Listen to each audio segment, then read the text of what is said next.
Hello students, welcome back to my channel. आज start करते हैं हम क्लास 7 का ज्योग्राफी का चैप्टर नंबर 4 एयर।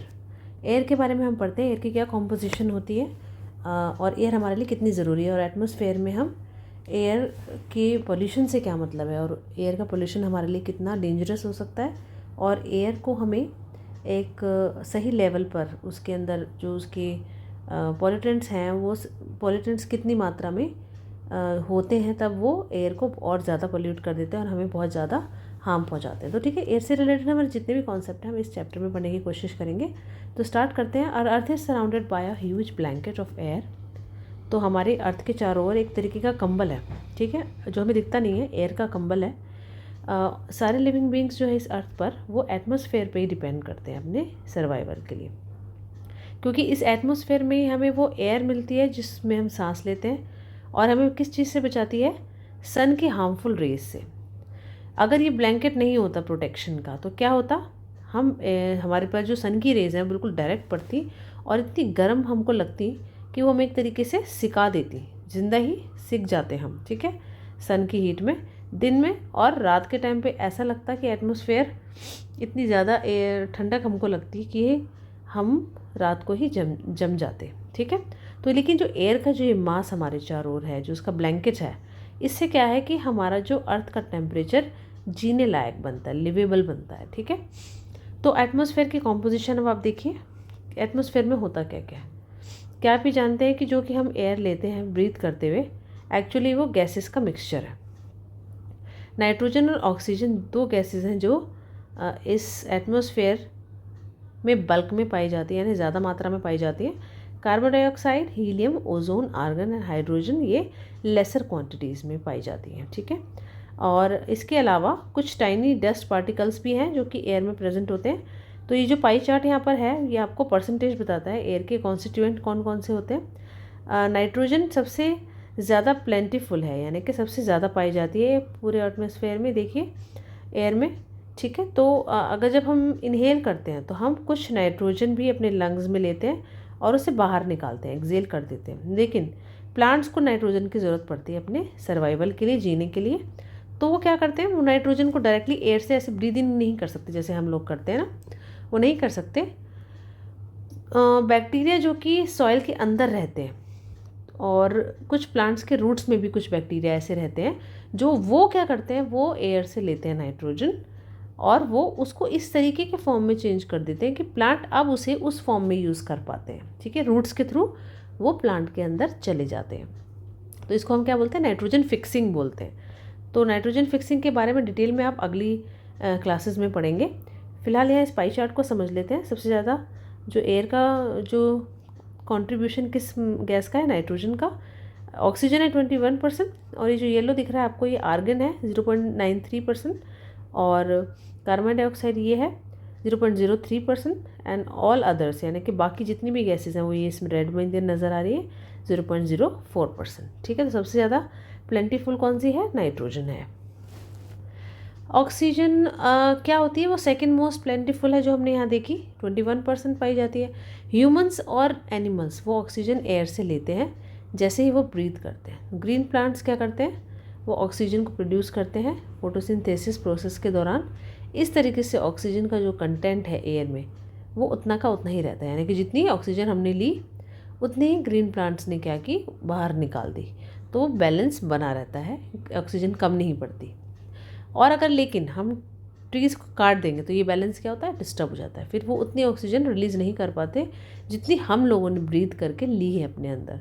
तो वो बैलेंस बनाने के लिए हमें ट्रीज़ भी उतनी ही मात्रा में होने चाहिए, और वो उनको जितने हमारे ट्रीज़ हमारे पास ऑलरेडी हैं उनको काटना नहीं चाहिए। उससे हमारा क्या होता है? एटमॉस्फेयर का बैलेंस बना रहता है। कार्बन डाइऑक्साइड एक बहुत इंपॉर्टेंट गैस है। ग्रीन प्लांट्स क्या करते हैं? वो कार्बन डाइऑक्साइड को अपने अंदर लेते हैं, खाना बनाने के लिए यूज़ करते हैं, जैसे आपने पढ़ा था फोटोसिंथेसिस प्रोसेस में। तो क्या करते हैं? और ऑक्सीजन को छोड़ते हैं। तो ह्यूमंस और एनिमल्स क्या करते हैं? वो कार्बन डाइऑक्साइड छोड़ते हैं। तो ये जो अमाउंट ऑफ कार्बन डाइऑक्साइड जो ह्यूमंस और एनिमल्स छोड़ते हैं वो लगता है कि इक्वल है अमाउंट जितनी कि प्लांट्स यूज़ करते हैं, जिससे कि एक परफेक्ट बैलेंस बन जाए। लेकिन ये जो बैलेंस है ये भी अपसेट हो जाता है जब हम कुछ फ्यूल्स को बर्न करते हैं, जैसे कि कोल को, ऑयल को। इससे क्या होता है? बहुत ज़्यादा कार्बन डाइऑक्साइड एटमॉस्फेयर में और एडअप हो जाती है, मिल जाती है। इसके रिजल्ट से क्या होता है, कार्बन डाइऑक्साइड का जितना वॉल्यूम एयर में होना चाहिए उससे ज़्यादा बढ़ जाता है और इससे पूरे अर्थ का वेदर प्रभावित होता है और क्लाइमेट भी। वेदर क्या होता है, एक दिन में जो आपका रोज़ आप मौसम देखते हो, कभी बारिश कभी ठंड कभी गर्मी, ठंड तो खैर नहीं होती, थोड़ा नॉर्मल टेम्परेचर थोड़ा बहुत चेंज होता रहता है, जो वो होता है वेदर। और क्लाइमेट एक लॉन्ग ड्यूरेशन तक जो एक जगह का अगर जो वेदर रहता है उसको हम क्लाइमेट बोलते हैं। तो दोनों ही चेंज 1 बाय 1 हो जाते हैं। तो यहाँ पर पढ़ते हैं, ये क्या दिया हुआ है, कार्बन डाइऑक्साइड जो रिलीज़ करते हैं एटमॉस्फेयर में उससे ग्रीन हाउस इफेक्ट क्रिएट होता है। कैसे, ट्रैपिंग द हीट, वो क्या करती है, जो भी हीट सन की रेज हमारे धरती पर आ रही है वो क्या होती है, रिफ्लेक्ट होकर वापस भी जाती है। लेकिन जब कार्बन डाइऑक्साइड एटमॉस्फेयर में ज़्यादा हो जाती है तो वो क्या करती है, उसको पकड़ के रख लेती है, यानी कि हीट को वापस जाने नहीं देती, वहीं पे रोक के रख लेती है।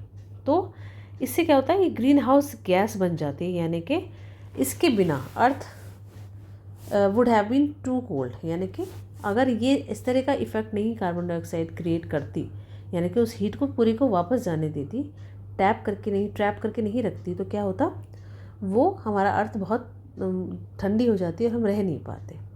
और जो when it's level in the, और जब ज़्यादा मात्रा में ये कार्बन डाइऑक्साइड कुछ ज़्यादा ही हो जाती है, किसकी वजह से, फैक्ट्री स्मोक के या कार फ्यूम्स की वजह से, तो जो हीट उसको बना के रखनी चाहिए अर्थ में, जो ट्रैप करके रखनी चाहिए, वो कुछ ज़्यादा ही ट्रैप हो जाती है, उससे भी अर्थ का टेम्परेचर कुछ ज़्यादा बढ़ने लगता है। अब तो आजकल गर्मी भी इसलिए ज़्यादा पड़ती, सर्दियों के महीने में भी, अक्टूबर में भी गर्मी ही फील होती है हमको, ठीक है। तो इसको, इस इफ़ेक्ट को जो कि ज़्यादा गर्मी बढ़ा देता है कार्बन डाइऑक्साइड के ज़्यादा होने से, इसको हम ग्लोबल वार्मिंग कहते हैं। तो जो टेम्परेचर का जो राइज़ है, इससे snow in the coldest part, वो क्या होती है, अब जब ज़्यादा टेम्परेचर होगा अर्थ पर जितना होना चाहिए, तो जहाँ पर स्नो होती थी वो पिघल जाएगी। तो सी लेवल मतलब पिघल के क्या होगी, जैसे यहाँ पर स्नो थी इस पहाड़ पर, ये पिघल के नीचे आई तो नीचे नदी थी, अभी जितना पानी होना चाहिए था ये उससे ऊपर आ जाता है, ठीक है ना, पानी बढ़ेगा तो बढ़ जाएगा। तो अब इस नदी के आसपास रहने वाली जो लोग हैं, जो घर हैं, वो सब डूब जाते हैं उसमें, ठीक है। इससे फ्लड्स आ जाती है कोस्टल एरियाज़ में, और ड्रास्टिक चेंज होने से क्लाइमेट में, उससे क्या होता है, कुछ प्लांट्स और एनिमल्स हमेशा के लिए ख़त्म हो जाते हैं, एक्सटिंक्ट हो जाते हैं, फिर वो हमें उनकी प्रजाति कभी देखने को नहीं मिलती। तो ये ग्लोबल वार्मिंग का इल इफ़ेक्ट है। और इसमें है व्हेन एयर इज़ हीटेड, जब एयर को गर्म किया जाता है तो वो एक्सपैंड होती है, यानी कि अब जगह ज़्यादा घेरती है, ज़्यादा जगह में फैल जाती है और हल्की भी हो जाती है, और हल्की होने पे कोई भी चीज़ ऊपर की साइड जाती है। और कूल एयर जो होती है वो थोड़ी डेंस होती है, देखिए ये होती है हल्की एयर के एटम्स, देखिए मॉलिक्यूल्स, तो ये दूर दूर है, तो दूर दूर होने का मतलब ये लाइट है, लाइट होने पे ये ऊपर उठ जाएगी। लेकिन जो कोल एयर होगी उसके ये पास पास होते हैं, पास का मतलब डेंस होना, ये मॉलिक्यूल्स पास हैं, तो डेंस होने की वजह से ये भारी हो जाती है और ये सिंक डाउन होती है, नीचे बैठती है। हॉट एयर ऊपर उठती है, कोल्ड एयर जो इस, अब जैसे ये हॉट एयर ऊपर चली गई, ठीक है, तो अब यहाँ पर ऐसा तो हो नहीं सकता कि कोई एयर हो ना, तो इसकी जगह लेने के लिए ये जो कूल एयर कहीं पर है आसपास, वो भाग के इसी जगह पर जाती है, ठीक है। तो इस गैप को फिल करने के लिए, तो जो ये सर्कुलेशन हवा का चलता रहता है, ये ऊपर गई ये इधर आई, ठीक है, तो इसको हम क्या बोलते हैं, एक तरीके से ये विंड फ्लो होती है, ठीक है, ये एयर का सर्कुलेशन कहा जाता है।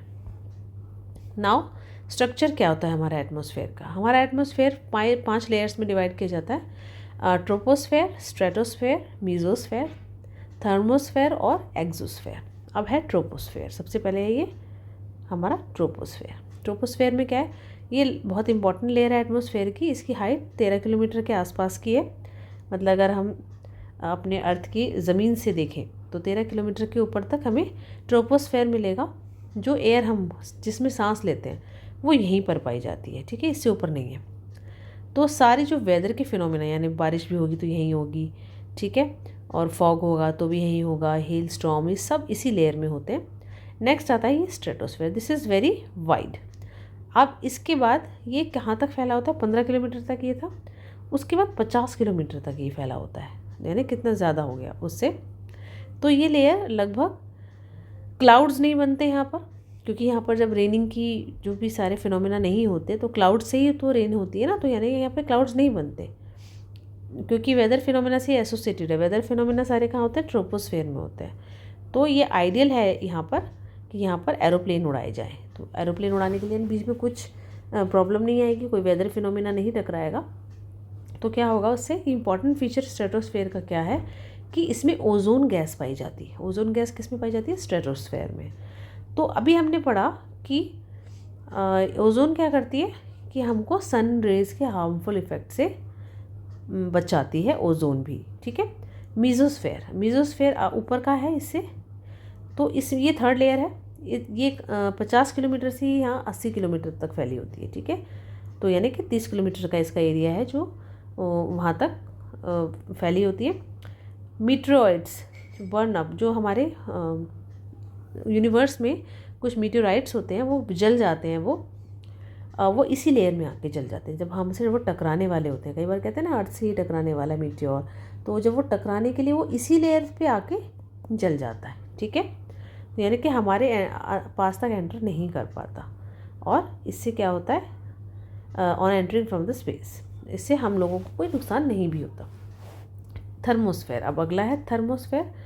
तो थर्मोस्फेयर में क्या है, इसमें temperature rises very rapidly with increasing height.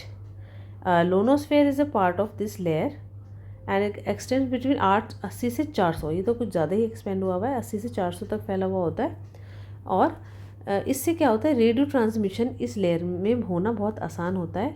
Radio waves जो होती हैं जो अर्थ की तरफ ट्रांसमिट की जाती हैं वो reflect back to the earth by this layer, यानी कि जैसे कि यहाँ से भेजी गई इससे टकरा के यहाँ पर अर्थ पर वापस रिफ्लेक्ट हो जाती है वो रेज। कौन सी rays, radio rays, radio transmission waves. और एक्सोस्फेयर अब इसके ऊपर का है, अपर मोस्ट लेयर है एटमॉस्फेयर की, वो है एक्सोस्फेयर। इस लेयर, ये लेयर बहुत पतली है, देखिए आपको दिख रही है ना इनके कंपैरिजन में।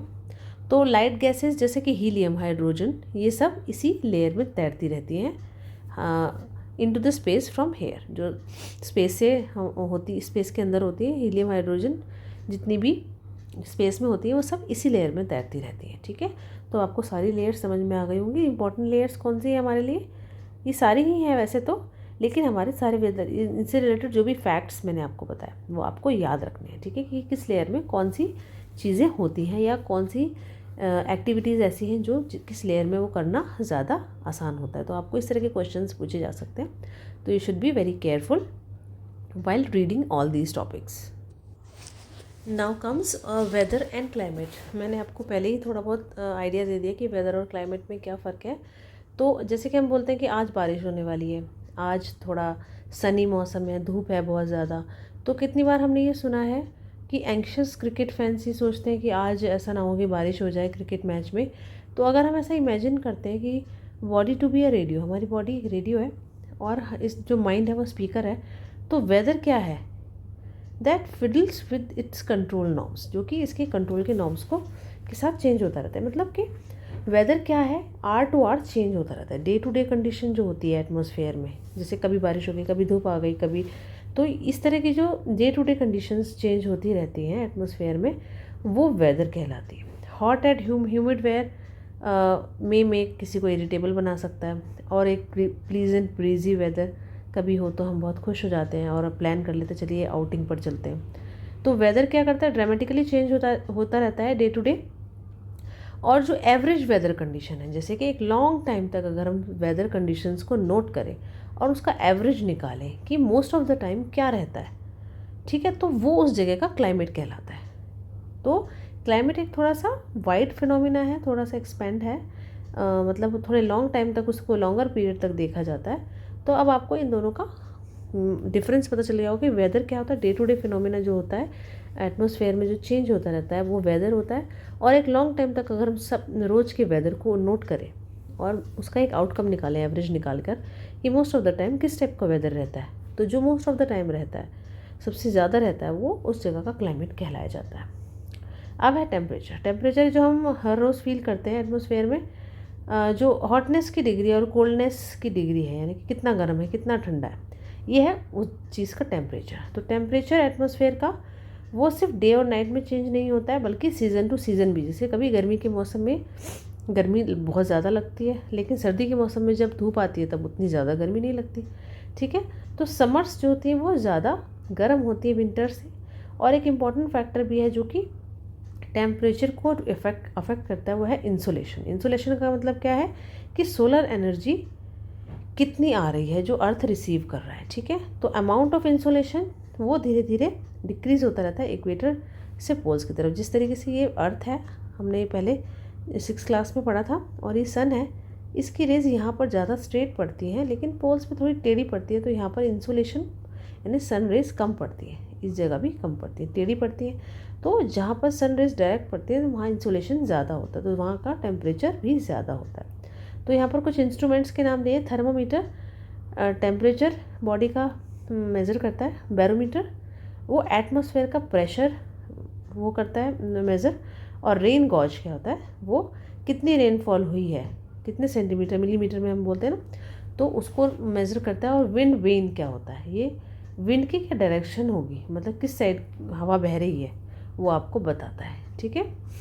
तो you will be surprise to know that earth receives only 1 इन,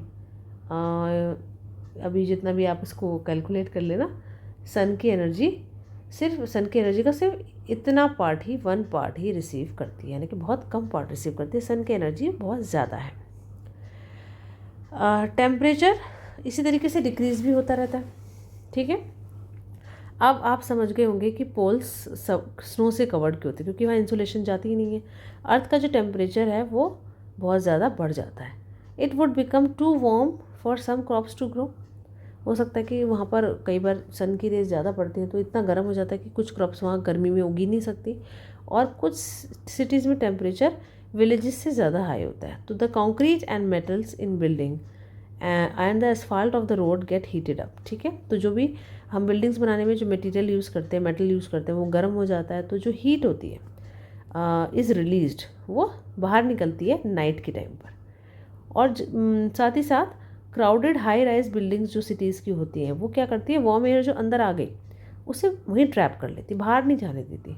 तो टेम्परेचर वहाँ बढ़ा का बढ़ा ही रह जाता है, गर्मी ही रहती है, ठीक है। इसलिए भी गर्मी ज़्यादा बढ़ रही है। तो स्टैंडर्ड यूनिट टेम्परेचर की है डिग्री सेल्सियस। ये एंडर्स सेल्सियस ने इन्वेंट की थी। तो सेल्सियस स्केल पर वाटर 0 डिग्री सेल्सियस पर फ्रीज़ हो जाता है और 100 सेल्सियस पर क्या होता है, बॉयल हो जाता है। तो ये आपको फैक्ट याद रखना है। मून पर क्या होता है, अभी एयर प्रेशर के बारे में पढ़ते हैं, ठीक है, उसके बाद ही फैक्ट पढ़ते हैं। तो you will be surprise to that air above us, हमारे ऊपर एक तरह का दबाव है जो हमें उसकी आदत हो गई, इसलिए हम उसको अलग से फील नहीं कर पाते। जैसे हमारे ऊपर भी एयर है तो हम पे एक प्रेशर डाल रही है वो सब बॉडीज़ पर, हम इसको फील नहीं कर पाते। ऐसा इसलिए क्योंकि air presses us from all the direction, हमको हर डायरेक्शन से प्रेस करती है। तो वो जो प्रेशर है वो हर जगह से बैलेंस हो जाता है। और हमारी बॉडी भी एक काउंटर प्रेशर क्रिएट करती है, यानी बदले में हमारी बॉडी भी उस एयर पर प्रेशर डाल रही है। तो एयर प्रेशर को हम कैसे डिफाइन कर सकते हैं, प्रेशर एक्सर्ट जो एयर करती है, तो और जो अर्थ के सरफेस पर पड़ता है। जैसे ही हम ऊपर जाते हैं, एटमॉस्फेयर की लेयर जो हमने भी पढ़ी थी उसमें ऊपर जाते जाते हैं तो प्रेशर कम होता जाता है, ठीक है। अब ऊपर की एयर कम हो गई, नीचे वाली नीचे रह गई थोड़ी सी, हम ऊपर आ गए, तो अब ऊपर की एयर तो कम है, ठीक है, तो उसका प्रेशर भी कम पड़ता जाता है। एयर प्रेशर हाईएस्ट कहाँ होता है, सी लेवल पर, और डिक्रीजेस विद हाइट। ये आपको फैक्ट याद रखना है कि सी लेवल पर सबसे कम प्रेशर होता है एटमॉस्फेयर का, और अगर हम जैसे जैसे ऊंचाई पर जाते हैं वहाँ पर प्रेशर कम होता जाता है। और हॉरिजॉन्टली अगर देखें तो distribution of air pressure influence by the temperature of the air. जैसे कहीं टेम्परेचर है तो वहाँ पर क्या होगा, in areas with the height where the temperature is high, तो एयर क्या होगी, गर्म होकर, मैंने भी बताया था आपको, ऊपर उठ जाएगी। ऊपर उठने की वजह से क्या होगा, ये लो प्रेशर एरिया क्रिएट हो जाएगा, यानी कि हवा यहाँ से ऊपर चलेगी तो प्रेशर लो हो गया। तो लो प्रेशर एसोसिएट होता है क्लाउडी स्काई से, ऊपर जाके ही क्लाउड्स बन जाते हैं और फिर बारिश करते हैं तो वेट वेदर बन जाता है।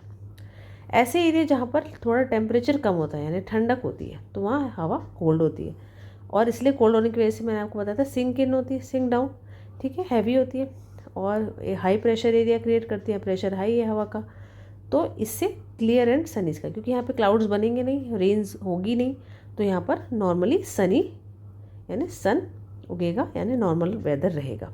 और हमेशा आपको पता होना चाहिए कि जहाँ पर भी लो प्रेशर से हवा उठ जाती है तो हाई प्रेशर की जो हवा होती है वो उसकी जगह लेने के लिए भागती है, यानी कि हवा हमेशा हाई प्रेशर से लो प्रेशर की तरफ जाती है। तो आपको ये फिनोमेना याद रखना है। इसी तरीके से विंड चलती है, जब हवा जा रही है एक जगह से दूसरी जगह को लेने के लिए तभी वो हमें चलती हुई फील होगी। जब कहीं लो प्रेशर होगा ही नहीं, हाई प्रेशर होगा ही नहीं, तो जहाँ की हवा जो हवा जहाँ थी वो वहीं रहेगी, तो फिर हवा को चलने की ज़रूरत नहीं पड़ेगी, तब वो विंड नहीं बनेगी। तो चलती हुई मूविंग एयर को हम बोलते हैं wind. Movement of air from high pressure area to low pressure area is called wind. ठीक है, यही चीज़ विंड कहलाती है, यानी चलती हुई बहती हुई हवा। आप विंड को देख सकते हैं कि ब्लोज ड्राई, वैसे देख नहीं सकते लेकिन फील कर सकते हैं कि जैसे पत्तियाँ हिल रही हैं आपको दिख जाता है। ठीक है, and the pavement uproots the trees, कई बार इतनी तेज़ हवा चलती है कि वो पेड़ों को उखाड़ देती है। ठीक है, कई बार ऐसा होता है विंड ब्लोज जेंटली, आराम से वो ब्लो होती है और वो क्या करती है, धुएं को उड़ा के ले जाती है, फाइन डस्ट को भी उड़ा के ले जाती है। कई बार ऐसा होता है कि बहुत स्ट्रांग होती है कि हम अब उसके खिलाफ यानी उसके अगेंस्ट चल नहीं पाते, हवा इतनी तेज़ हमारे मुंह पे पड़ती है, कई बार हमें आँखें नहीं खुलती, सांस नहीं ली जाती, ऐसा होता है ना। अम्ब्रेला भी कई बार नहीं हम खोल के रख पाते विंडी डे में। ऐसे ही बहुत सारे एग्जांपल्स हैं स्ट्रॉन्ग विंड के जो कि क्रिएट होते हैं आपके लिए, मतलब प्रॉब्लम्स क्रिएट करते हैं। विंड्स को अब हम कितने पार्ट्स में डिवाइड, परमानेंट विंड्स के हम बोलते हैं ट्रेड विंड्स, वेस्टर्लीज या ईस्टर्लीज। ठीक है, इनका नाम है परमानेंट विंड्स, यानी कि कोई भी वेदर हो, कोई भी एटमॉस्फेयर हो, आपको कोई भी वेदर हो, कोई भी क्लाइमेट हो, ये हमेशा चलेंगी। तो ये परमानेंट विंड्स होती हैं, ये हमेशा पूरे साल चलती हैं एक ही डायरेक्शन में। और सीजनल विंड होती है, ये विंड्स अपना direction seasons two seasons change कर लेती है। जैसे मॉनसून, हमारे यहाँ पे मॉनसून आता है फिर वापस रिट्रीट भी होता है। ठीक है, वापस भी चला जाता है।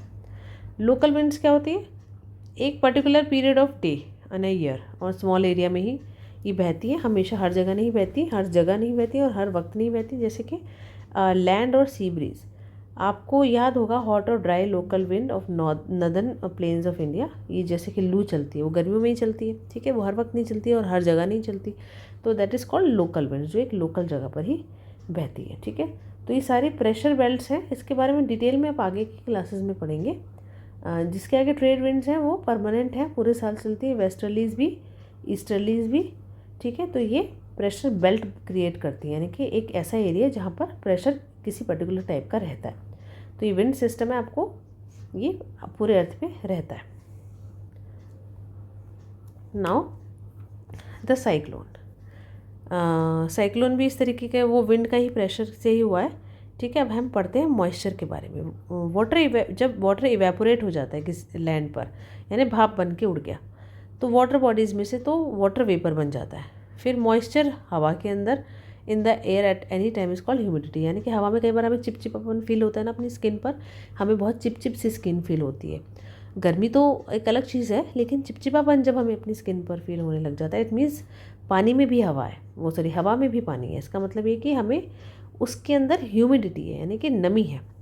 जब हवा में वाटर वेपर बहुत ज़्यादा भर जाता है, हम कहते हैं आज ह्यूमिड डे है, और जैसे ही हवा गर्म होती है, तो अब गर्म होने का मतलब है कि अब वो और ज़्यादा वाटर को होल्ड नहीं कर सकती। ठीक है, यानी इतना ज़्यादा वेपर बना के क्लाउड नहीं बना सकती, उसको होल्ड ही नहीं कर सकती, तो अब वो ज़्यादा ह्यूमिड हो जाती है। और एक ह्यूमिड डे में क्लोथ्स बहुत ज़्यादा टाइम लगाते हैं सूखने में, क्योंकि हवा पहले से ही गीली है, तो वो गीली चीज़ को कैसे सूखा करेगी। ठीक है, और पसीना भी बहुत सूखता नहीं, हमको वैसे ही चिपचिपेपन का एहसास होता है, इवेपोरेट नहीं होता, इससे हमें बहुत अनकम्फर्टेबल फील होता है।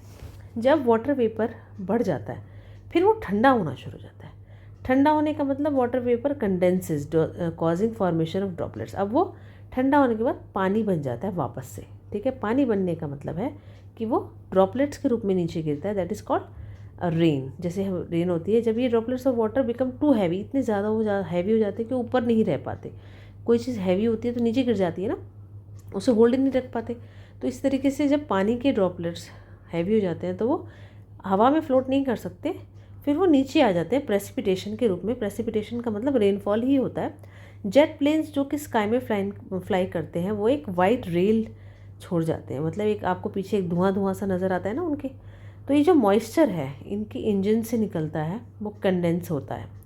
तो we see trials of the condensed moisture for some time and when there is no air movement to disturb it. ठीक है, जब कोई एयर मूवमेंट नहीं हो रही थी तो हमें तभी ये ट्रेल्स नज़र आते हैं। प्रेसिपिटेशन जो कि नीचे आता है वो रेन के फॉर्म में आता है। ठीक है, लिक्विड फॉर्म में पानी होता है वो। तो ज़्यादातर ग्राउंड में जो पानी जितना भी होता है वो रेन वाटर से मिलता है। प्लांट्स क्या करते हैं, वो पानी को प्रिजर्व करते हैं, अपने अंदर होल्ड करते हैं। ट्रीज़ जो होते हैं हिल साइड्स पे, उनको जब काट दिया जाता है तो रेन वाटर क्या करता है, वहाँ पे रुकता ही नहीं है, नीचे बह के आ जाता है माउंटेन से, और फिर नीचे वाले एरियाज़ में फ्लड भर जाती है, यानी कि बहुत बाढ़ आ जाती है। अगर यहाँ पर पहले से ही पेड़ होते, काटे नहीं जाते, तो यहीं पे पानी अब्जॉर्ब कर लेते वो, तो उसे नीचे नहीं आने देते। तो इसी मैकेनिज्म के बेसिस पर 3 टाइप की रेनफॉल होती है, कन्वेक्शनल, ओरोग्राफिक एंड साइक्लोनिक। इसके बारे में हम ये देखिए, साइक्लोनिक रिलीफ, ये रेनफॉल यानी ओरोग्राफिक, इस जगह पर होने वाली, इस टाइप से एक साइड पे टकराई, मतलब हवा चली, मॉइस्चर यहीं से टकरा कर यहीं बारिश कर दी एक ही साइड, दूसरी साइड नहीं की। और ये साइक्लोनिक की, यानी कि पूरे लैंड पर कर दी। नेक्स्ट इज़ कन्वेक्शनल रेन्स, ठीक है, इसके बारे में हम अगली क्लासेस में पढ़ेंगे। रेनफॉल बहुत इंपॉर्टेंट है सर्वाइवल के लिए प्लांट्स के। इसके बारे में मैं, जो ये तीनों टाइप की रेन्स हैं, इनके बारे में डिटेल में आपको नेक्स्ट या अगली जिस भी चैप्टर में इसके बारे में बताया हुआ है, मैं आपको डिटेल से बताने की कोशिश करूँगी, ठीक है। फिलहाल आप इसके नेम्स बस ध्यान रखिए कि रेनफॉल कितने टाइप्स की होती है। तो रेनफॉल तो बहुत इंपॉर्टेंट है, पानी हमें इसी से मिलता है। अगर रेनफॉल कम होगी तो पानी की कमी हो जाएगी और सूखा पड़ जाएगा। तो दूसरी तरफ ज़्यादा हो जाएगी तो भी प्रॉब्लम है, बाढ़ आ जाएगी। तो ठीक है, अब ये चैप्टर आपका ख़त्म होता है। ये हमने एयर के बारे में जाना कि एयर कैसे अफेक्ट करती है हमारे एटमॉस्फेयर को, और कितने ज़रूरी है, इसके अंदर कौन कौन सी गैसें ज़रूरी हैं, और एटमॉस्फेयर की लेयर्स के बारे में भी जाना, उसके यूजेस के बारे में भी जाना। तो ठीक है, आज के लिए इतना ही काफ़ी है। तो अगले वीडियो में हम अगले चैप्टर को कवर करेंगे। तो प्लीज़ आप इस वीडियो को लाइक ज़रूर करें, शेयर कीजिए अपने फ्रेंड्स के साथ, और सब्सक्राइब कीजिए इस चैनल को, बेल आइकन को प्रेस ज़रूर करें, जिससे कि आपको नेक्स्ट वीडियो के अपलोड होते ही पता चल जाए कि आज वीडियो अपलोड हो चुका है, और आप उसे देख के फ़ायदा उठा सकें। Thank you so much for now, bye bye.